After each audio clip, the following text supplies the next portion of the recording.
en exil, en procès ou profit de liberté, les revers de fortune des ex-présidents qu'ils aient été renversés par un coup d'État militaire ou contraints à quitter le pouvoir par la rue, les chefs d'État déchus ont rarement un sort enviable.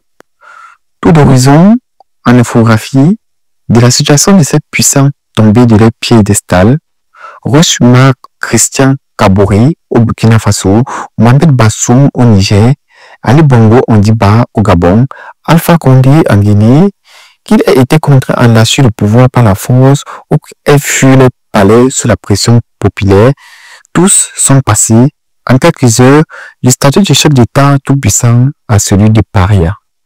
Exil ou prison, chacun de ces destins brisés n'en est pas moins unique. Aujourd'hui, certains sont derrière les barreaux ou en résidence surveillée, d'autres ont pris le chemin de l'exil, rarement par choix. Pourquoi Mohamed Bassoum est-il toujours séquestré? Alpha Condé a-t-il réellement mis fin à son exil en Turquie? Dans quelle prison est détenu Charles Taylor? Et Omar El-Béchi? Pourquoi Cyrus Lankama a-t-il décidé de rentrer au Botswana, où il est sous le coup de 14 chefs d'accusation?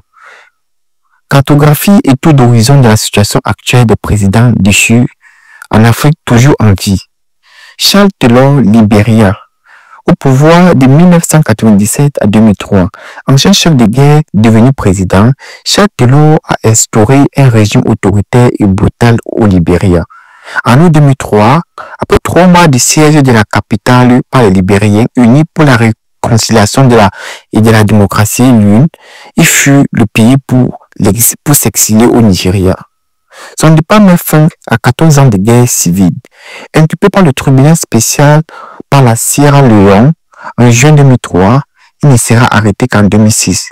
Condamné à 50 ans de prison pour crimes contre l'humanité par le titre SSL en 2012. Il purge actuellement sa peine dans la prison de Frank dans le nord-est de l'Angleterre. Mengistu El Mariam, Éthiopie, président de 1974 à 1991, jugé responsable de la mort de 2000 personnes ainsi que d'1 million de personnes qui ont souffert de la faim sous son régime. Mengistu a été condamné à mort par contumace le 26 mai 2008. Installé à Haram, au Zimbabwe, depuis 1991, il a échappé à une tentative d'assassinat en novembre 1995. Yahya Jammeh, Gambie, président de 1994 à 2017. Yahya Jammeh est accusé d'avoir commis de nombreux crimes lorsqu'il était au pouvoir, notamment via ses mercenaires, les Jeunes, au lendemain de sa défaite à la présidentielle de 2016, qu'il a refusé de reconnaître et a fini par quitter le pouvoir sous la pression d'une intervention militaire de la CEDEAO. Il vit depuis en exil en Guinée équatoriale, où il bénéficie de la protection de Théodore Ombla Gema Bassogo. Alpha Condé, Guinée, président de 2010 à 2021, renversé par le général Mamadi Doumbouya le 5 septembre 2021. Il vit depuis en exil à Istanbul, en Turquie, le 12 septembre 2014 et a affirmé à Jeune Afrique être désormais quelque part en Afrique, sans préciser dans quel pays.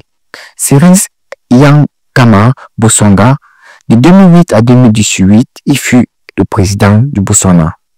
Le 1er avril 2018, il quitte ses fonctions afin de respecter les délais de mandat prévus dans la Constitution. D'abord exilé en Afrique du Sud, puis à Eswatini, il a fait un retour inattendu dans son pays le 13 septembre pour faire face à ses juges.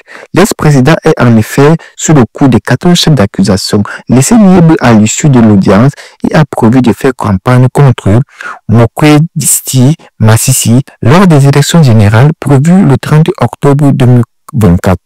Paul-Henri Sandaogo Damiba du Burkina Faso en 2022.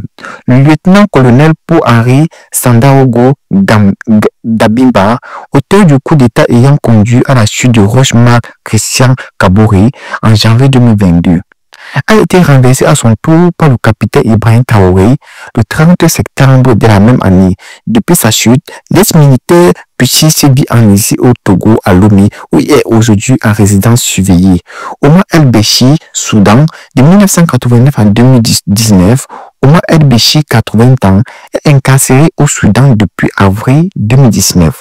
Il a été condamné par la justice de son pays pour des faits de corruption. Mi-septembre, il a été admis dans un hôpital du nord du Soudan depuis 2009 et est sous le coup d'un mandat d'arrêt émis par la Cour pénale internationale CPI. Tu veux le juger pour crime de guerre, crime contre l'humanité et génocide. Lors du conflit du Darfour, le Soudan refuse toujours de l'extrader à l'arrière.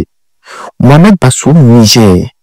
Président de 2021 à 2023, chargé de pouvoir par le petit militaire mené par le général Tiani le 26 juillet 2023. Mohamed Bazoum est depuis retenu prisonnier par la junte. Le 14 juin 2024, la Cour d'État a levé l'immunité de l'ancien président qui refuse toujours de démissionner formellement. Il est notamment poursuivi pour haute trahison et les autorités nigériennes de transition ont gelé ses comptes issus de ses postes, soutien et anciens collaborateurs. Ali Bongo Ondimba, Gabon.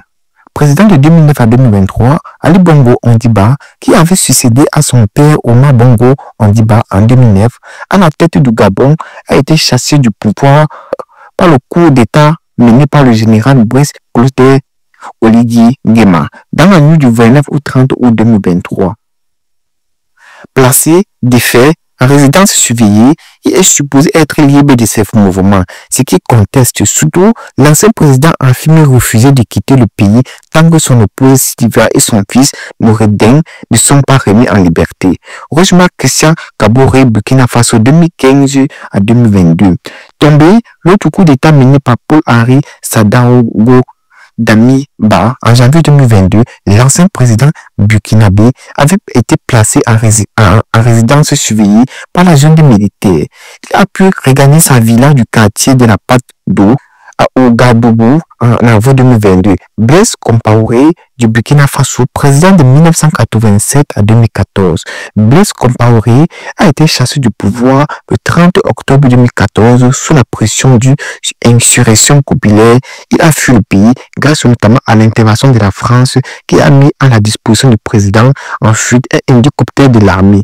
Il vit depuis en exil en Côte d'Ivoire. Très affaibli, l'ancien président burkinabé serait atteint d'hydrocéphalie, une pathologie qui provoque chez lui des troubles neurocognitifs, ainsi que des difficultés à se déplacer. En avril 2022, il a été condamné par accoutumance à la prison à perpétuité pour son rôle dans l'assassinat de Thomas Sankara le 15 octobre 1987.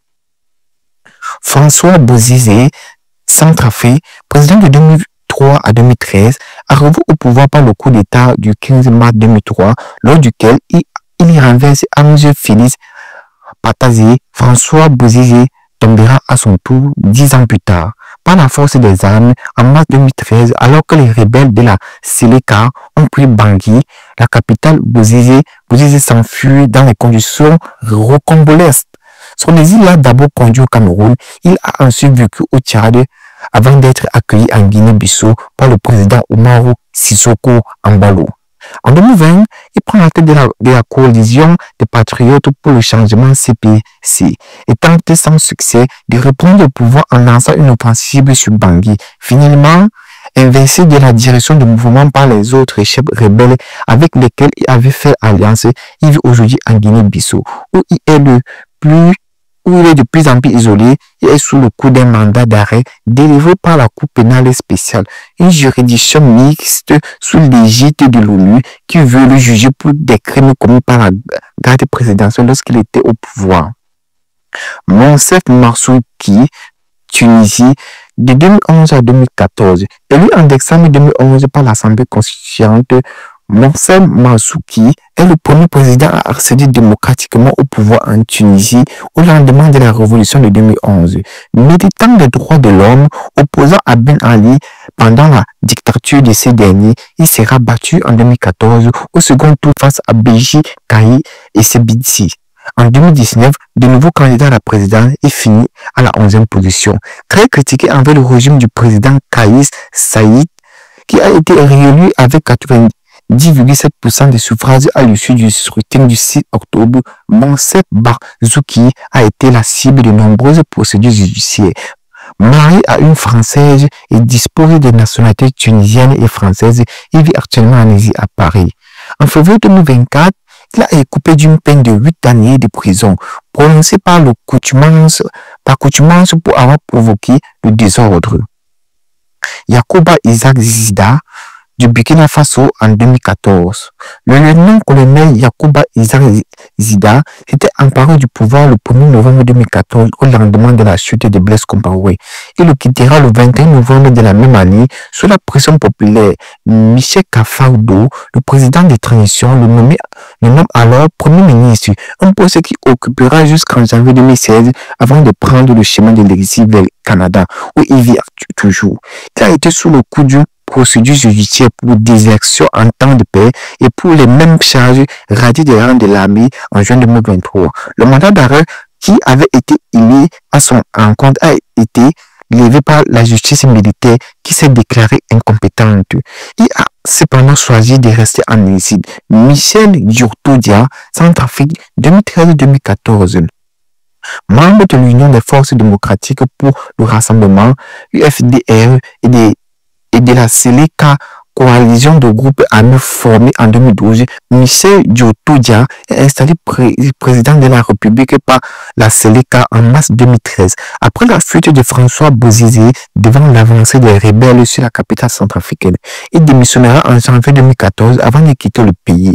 De retour à Bangui en 2020, il se lancera dans une campagne de réconciliation à l'occasion de la présidentielle, lors de laquelle il soutient Faustin Archange Touadéra et est toujours sous le coup d'une enquête ouverte en 2014 par la Cour pénale internationale CPI pour des suspicions de crimes de guerre commis pendant la guerre civile. Il vit actuellement en exil au Bénin.